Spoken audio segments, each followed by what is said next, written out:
Muito boa noite, pessoal. Estamos aqui ao vivo em nossa live sobre fundos imobiliários e hoje vamos bater um papo aqui sobre o VGHF, Valora Hedge Fund. Só quero lembrar a todos vocês que é um fundo aí com uma quantidade bem relevante de cotistas, né? O fundo já supera a marca aí de 180 mil investidores, tem uma liquidez diária aí de 3 milhões de reais. Então, muito importante a gente falar um pouquinho sobre esse fundo, lembrando ainda que ele é um fundo que negocia na base 10, né? Uma tendência natural do mercado que você passe a ter fundos negociando na base 10. O VGHF é um fundo relativamente novo, que ele começou a sua história ali no começo de 2021, então um pouco mais, um ano e meio praticamente de vida do VGHF 11. Antes da gente continuar, quero lembrar vocês também da nossa Black Friday, que está aqui o QR Code na tela. Black Friday Suno, 3 anos por 2, tá bom? Então tem toda a descrição, vale vocês acompanharem aí. Recebemos algumas dúvidas aqui pela internet, mas quais são pontos importantes que vocês precisam entender com relação ao VGHF, tá? Ele é um fundo que tem essa característica de ser um hedge fund. O que é isso, né? Foi até uma das dúvidas, né? O que é um hedge fund, né? O hedge fund, ele é um fundo que ele tem mais liberdade, mais discricionariedade, ele tem condições de navegar por vários mercados. O gestor tem mais liberdade de acessar vários veículos de investimentos que sejam ligados ao mundo, ao universo de fundos universo imobiliário, né? Então, só para vocês terem uma ideia, falando aqui em grandes números, né? Não precisar falar da vírgula. Hoje o VGHF tem cerca de 61% em CRIs, ou seja, um fundo tradicional aí de fundo de papel mesmo. As operações que ele acessa são operações até conhecidas aí do perfil de risco da própria Valora. Ele tem também 24% em outros fundos imobiliários, e aí fundos de papéis, ou mesmo outros fundos de tijolos, fundos de desenvolvimento, onde eles entendem que tenha melhor condições aí de capturar retorno, né? Ele tem cerca de 6% em FDIC. O FDIC, ele é praticamente um fundo imobiliário, só que ele com mais flexibilidade ainda, onde ele consegue acessar carteiras de uma maneira, eu diria, mais dinâmica, né? Enquanto o CRI, ele é mais engessadinho ali, ele é mais feito sob medida para aquela operação, o FDIC, ele tem mais liberdade ainda. Então, veja, o FDIC, ele permite que o gestor aloque capital e que essa carteira que ele está alocando seja dinâmica. Ela não seja com lastro fixo, com uma garantia fixa ali, como a gente está acostumado a ver nos CRIs, né? O CRI, ele é uma operação mais estruturada para atender uma demanda específica. Já no caso, o FDIC tem essa liberdade. O VGHF também tem um pouquinho de ações, cerca de 5% do patrimônio está em ações. Ações de shopping centers, ações de empresas listadas na bolsa, imobiliárias, enfim, incorporação. Então o gestor também consegue navegar por esse mercado. E 2% alocado em SPS, claramente desenvolvimento imobiliário. Você vai lá, aloca capital numa SPE, visando então o ganho de capital em cima daquela venda de ativos que potencialmente irão acontecer. Então veja, CRI, fundo imobiliário, FDIC, SPE e ação. Então, o hedge fund caracteriza justamente você conseguir acessar múltiplos mercados, tá? Então, o hedge fund, com esse tipo de configuração, faz com que você navegue sobre outros mercados. E as pessoas até podem se perguntar, mas Baroni, é uma evolução de um FOF? O que isso quer dizer? Que também veio essa pergunta. É um FOF turbinado? Olha, eu diria, sem sombra de dúvida, que é a evolução de um FOF. Eu acho que o FOF, quando ele veio ao mercado, ele tinha essa característica de ser uma cesta imobiliária, só que olhando basicamente para outros fundos imobiliários listados. O hedge fund, ele também olha para fundos imobiliários listados, mas também para outros veículos de investimentos que tenham, na contraparte, aí, esse mundo todo imobiliário. Então, na minha opinião, é sim uma evolução dos FOFs. Isso não quer dizer que o hedge fund vai acabar com o FOF, não é isso, mas sim é uma evolução. O FOF, na minha visão, vai ficar cada vez mais direcionado a você acessar outros fundos imobiliários listados e uma maneira do gestor escolher uma cesta de fundos que ele entenda que possa combinar aí um perfil de risco interessante para aquilo que o gestor enxerga como a melhor relação risco-retorno. Já no caso do hedge fund, é que ele fique mais descorrelacionado. É isso que eu quero que vocês entendam. O perfil do VGHF é que ele fique mais descorrelacionado do mercado. O FOF tradicional, ele vai acompanhar naturalmente mais o IFIX ao longo do tempo. E quando você olha para um hedge fund, a ideia é que ao longo de 5, 10, 15 anos, ele fique mais descorrelacionado. Ou seja, quando o mercado estiver caindo, a ideia é que o hedge fund tenha antecipadamente feito movimentos que possa deixar a carteira melhor defendida. Por isso veio o conceito de hedge fund. O hedge aí vem de proteção, né? E aí também veio essa pergunta aí, Baroni, o gestor errou em ter deixado a carteira mais exposta em IPCA? Eu não diria que ele errou, mas eu acho que ele não conseguiu talvez ter tido essa dinâmica e essa proposta do hedge fund. Eu acho que poderia ter mostrado mais para o mercado, para os cotistas do fundo, que o VGHF poderia ter antecipado esse movimento de queda do IPCA e melhora do CDI e ter feito essa virada, né? Fez, mas talvez não na magnitude que se seria. Só para quando você estratifica a carteira do VGHF, a gente percebe que aí cerca de 40% está em CDI. É um bom número, não estou querendo dizer que é ruim, não, é um bom número. 60 IPCA, 40 CDI. Então, ele fez um bom trabalho, mas talvez a proposta teria sido mais ainda direcionado para a CDI, justamente para tentar se proteger ainda mais dessa queda. Por outro lado, ele entende também que várias operações foram compradas com taxas muito boas. Quando você pega a carteira de IPCA, tem várias coisas com taxas excelentes, né? IPCA mais 9,75, IPCA mais 8, IPCA mais 9,70.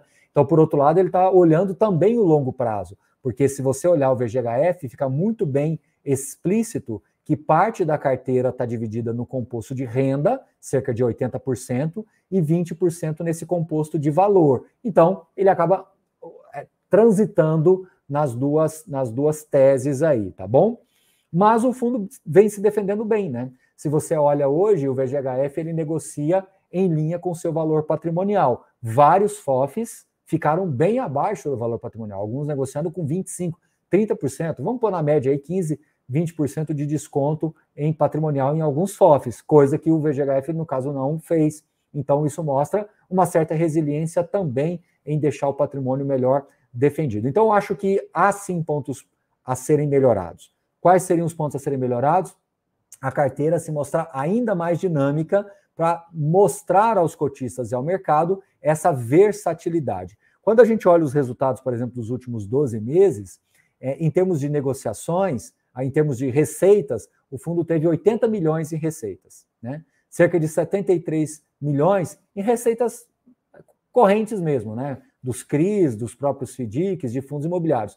E apenas 5 milhões que veio de negociações. Então, quando você pega 5 milhões aqui por 80, nós tivemos aí um giro nos últimos 12 meses de 6%, 7%. Ok, mostra que a carteira de renda conseguiu defender bem, mas a carteira de valor não conseguiu ainda entregar todo esse resultado que poderia caracterizar ainda mais o hedge fund. Então, onde eu quero chegar? Em que me parece que a estratégia hedge fund, e aí eu estou falando especificamente de VGHF, sim, está no caminho correto, está na direção correta, mas ao mesmo tempo me parece que pode-se fazer um ajuste fino para que o fundo fique ainda melhor caracterizado dentro desse contexto de hedge fund. Então, mais atividade. Só para vocês terem uma noção, desses 5 milhões, quase 2 milhões, né, 1 milhão e 800 foi do giro de ações, no book de ações. Então, veja como o gestor acabou girando pouco os CRIs. Apenas 913 mil reais foi de resultado dos CRIs. Né? Então, veja como o hedge fund precisa ser ainda mais a estratégia, desculpe, de hedge fund precisa ser melhor acentuada para que você possa, de fato, aí consagrar a evolução da estratégia. Então, Baroni, você está dizendo que hedge fund é uma evolução do FOF? Na minha visão, é o que parece ser, é o que tende a ser. Precisamos ainda bater o martelo com relação a isso? Precisamos. E só o tempo para dizer. A gente ainda precisa deixar outros gestores, outros fundos se consolidarem, termos outro ciclo imobiliário aí pelos próximos 3 a 5 anos, a gente conseguir verificar qual vai ser o comportamento, não só do fundo, mas da gestão. Eu acho que é uma gestão mais sofisticada, mais difícil de fazer. Arbitrar um FOF, na minha visão, é menos, não estou dizendo que é fácil, é menos complexo do que arbitrar um hedge fund, justamente pela pluralidade das estratégias aí que você tem internamente. Então, é muito importante estarmos atentos a isso, tá? Outros fundos vindo ao mercado, né? Baroni, da própria RBR veio ao mercado agora com uma carteira quase toda direcionada à CDI. Claro, ele nasceu assim, então, obviamente, se você está com capital aqui no começo e você já aloca mais em CRI indexado à CDI, fica intuitivamente mais fácil, né? Uma coisa, por exemplo, no caso do VGHF, ele nasceu em março de 2021, quando a inflação estava muito alta, né? E me perdoe se não foi março, foi fevereiro de 2021, a inflação estava muito alta. Então, ele conseguiu surfar uma inflação muito elevada, tanto que o fundo distribuiu bastante rendimento aí em 2021 e num bom pedaço de 2022. Mas qual é a característica do hedge fund? Ele tentar antecipar o movimento e ter essa versatilidade da carteira. Então, vendo um cenário de inflação mais pressionada, poderia se ter virado mais a chave. Virou, mas talvez não na intensidade ou no volume que se precisava, né? Baroni, o FI Newspaper está colocando WHGR, né? Da WHG Real Estate. Ele é um hedge fund redondinho que vem funcionando muito bem. De fato, inclusive eu fiz uma live com o gestor e a gente falou sobre estratégias de investimento e falamos sobre o fundo. A grande diferença, né, FI Newspaper, é volume. No caso do VGHF, é um fundo de praticamente aí 700 milhões de reais, né? Deixa eu só conferir aqui isso, 680 milhões de reais. E o WHGR é um fundo bem menor, é um fundo de 220, 240 milhões de reais. Então, de fato, é 3 vezes menos. Então, vale conferir aí, tá bom? Ok? Olhando aqui. Como analisar um hedge fund? Excelente pergunta, tá, que fizeram aqui nas redes sociais para a gente. Eu acho que analisar um hedge fund é analisar a gestão e a capacidade dela funcionar dentro do ciclo e do contraciclo. Hedge fund. Não pode se esquecer da palavra hedge. O hedge veio da palavra de proteção. Lembra daquela história, né? As pessoas compram ouro para se protegerem. Lembra de uma crise, você compra ouro? Lembra desse conceito de hedge? Eu vou comprar dólar para me proteger de uma crise. O dólar vai funcionar como hedge. Então, o hedge vem sempre dessa ideia de proteção, tá bom? Então, o fundo tem que se provar, tem que mostrar que ele consegue se proteger. Baroni, que cuidado que eu tenho que ter num hedge fund? Muito importante. Inclusive, o know-how da gestora vai ter que falar muito alto. Quando você coloca, por exemplo, um pé num FDIC imobiliário, você tem que ter muita certeza de que a gestão ela está preparada para lidar com esse tipo de ativo, que na minha visão tem uma, como eu te falei, uma flexibilidade, uma liberdade muito grande internamente.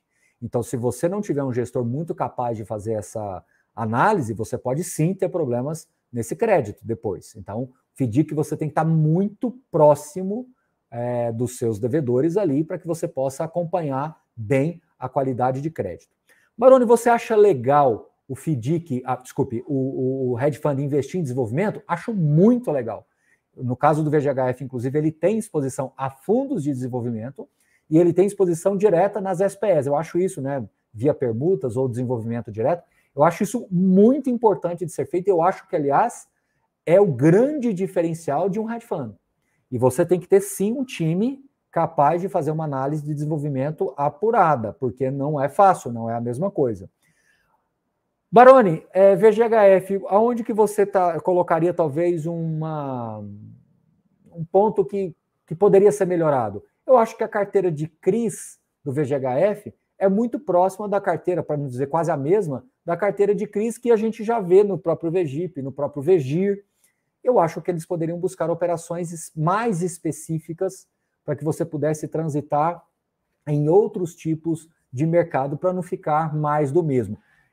Eu já falei isso até muito recentemente, né, que as prateleiras dos gestores precisam se consolidar para que você possa até conseguir fazer uma leitura mais apurada para o produto. A Valora optou por ter um fundo de índice de preços, que é o VGIP, um fundo voltado a CDI, pós-fixado, que é o VGIR, e um fundo híbrido, que é o VGHF. Ok, tá claro, mas a partir do momento que você tem 50 excelentes gestoras, se todo mundo for por esse caminho, você vai ter 150 possibilidades de investimento, o que dificulta bastante para que o próprio investidor escolha. Então, eu gosto muito da tese de um gestor conseguir unificar as estratégias. Mas ok, a Valora quis ir por esse caminho, ok, como vários outros foram. Mas, a partir do momento que você cria um hedge fund, na minha opinião, a Valora poderia reconsiderar a possibilidade, inclusive, de acessar outros veículos de CRIs, outros tipos de CRIs que não estão já presentes nas suas carteiras VGIP e VGIR.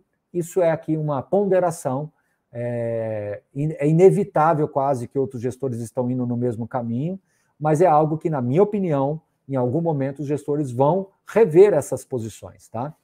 Não porque sejam ruins, não, é porque precisa ser diferente, para que o cotista tenha a opcionalidade e para que não fique uma sobreposição. Vamos supor que o cotista goste muito da Valora, o investidor gosta muito da Valora. Ao ter os 3 fundos, você acaba tendo um overlap, né, uma sobreposição de ativos e, consequentemente, uma sobreposição de riscos, né? Então, seria interessante que ele buscasse alternativas diferentes de alocação. Mas isso é algo que, na minha opinião, vai acontecer naturalmente com o tempo. Eu falo que tem coisas que é só o tempo mesmo para colocar na rota e eu acho que isso em algum momento vai acontecer, tá? Baroni, uma pergunta que chegou, eu estou vendo que no chat está falando, será que ele recupera o valor, etc. Pessoal, numa live como essa, eu não estou aqui para falar se ele vai voltar na cotação. Eu acho que o VGHF está caindo, assim como vários outros fundos de CRI caíram também. Eles estão num momento em que os rendimentos estão sendo pressionados. Até acho que o VGHF se segurou muito, tá? Por ter 2/3 praticamente do seu patrimônio em recebíveis imobiliários, até que ele conseguiu se segurar, porque ele tem 1/3 que não é, e ele tem uma parcela desse 2/3 de CRI que está alocado, né, cerca de 40%, que está alocado em CDI+. Então, até que se segurou bem, tá? Outros fundos de recebíveis já passaram para o campo do desconto, então caíram e já estão negociando aí com 4%, 5%, 6% de desconto patrimonial. Eu acho que o VGHF caiu, mas pelo menos ele se segurou. Vai voltar para 9,80? Vai voltar para 10? Acho que algum dia pode até voltar, mas no dia que ele voltar, os outros fundos de CRI que hoje estão 90, 91, 92 também voltarão para 100, também voltarão para 101, 102. Então, mostra essa correlação aí natural. Baroni, você acha legal eles investirem em outros fundos de CRI? Sinceramente, eu acho que como hedge fund faz sentido sim, porque você pode estar colocando para dentro riscos que talvez você não esteja disposto a tomar ou riscos alternativos. Inclusive, eles investem em fundos de infraestrutura, investem em fundo voltado, como eu falei, para desenvolvimento, fundos, ações imobiliárias de shopping centers, de propriedades imobiliárias, né, as properties. Então, acho que isso traz para dentro do fundo riscos alternativos, caracterizando-se como hedge funds na sua essência, tá bom? Pessoal, mais uma vez quero lembrar a todos vocês aqui da nossa Black Friday, que está aqui o QR Code na tela, para que vocês possam acessar. Tem várias informações adicionais, aí 3 anos pelo preço de 2, tá bom? E só para concluirmos aqui com relação à base 10. Eu acho que é uma tendência natural. Os fundos que vieram ao mercado de 2021 para cá, vários deles vieram com essa proposta de base 10. Alguns que já nasceram lá atrás conseguiram fazer o desdobramento das cotas, mas eu não acredito que isso vai acontecer com o mercado inteiro. Então, assim, fundos novos, boa parte deles virão com essa base 10. Alguns gestores vão buscar sim essa estratégia. Opa! Fala, Marcão! Estamos fazendo uma invasão aqui. A surpresa foi gigante. Ué. Peraí, deixa eu colocar meu fone. Peraí, cadê meu fone, meu Deus? Até o Pedro entrou aqui. O que é isso? É direto de Portugal? Você invadiu a minha live na sexta-feira. A gente quis retribuir o favor. Gabi, você aqui também. Que legal. A Gabi é minha abastecedora oficial de chocolates, né, Gabi? Que legal tê-los por aqui. Vamos. Puxa aí, Gabi. Eu tô esperando, tá? Falta um pessoal aqui. O pessoal tá atrasado. A gente marcou 8h20, aí é problema deles aqui. A gente é pontual. Muito bem. Mas, professor, falando... a gente veio aqui para te dar parabéns. Então, é uma surpresa para você e agradecer por tudo, viu? Obrigado, pessoal. Obrigado. Feliz aniversário. Obrigado. Não é parabéns, Barone. Obrigado, Cláudio. Obrigado, Pedrão. Obrigado. Não é qualquer hora que a gente faz 44, né? 4.4 não é pouca coisa, né? Eu acho que o pessoal no chat aí merece, todo mundo aqui, mandar umas palminhas no chat, um parabéns pro professor Barone, que o dia dele aqui, eu não sei se por acaso ele mencionou em algum lugar aí, mas se não mencionou, a gente está aqui já colocando para todo mundo. Aí, ó, chegou outro Marcos. Vamos marcar direto de... Esse aqui é uma live internacional. Ó. Tem Portugal, tem São Paulo, tem Natal, tem Goiânia. O que é isso, hein? Multiplataformas, hein? Então vamos lá, gente. Sim. Parabéns pra você.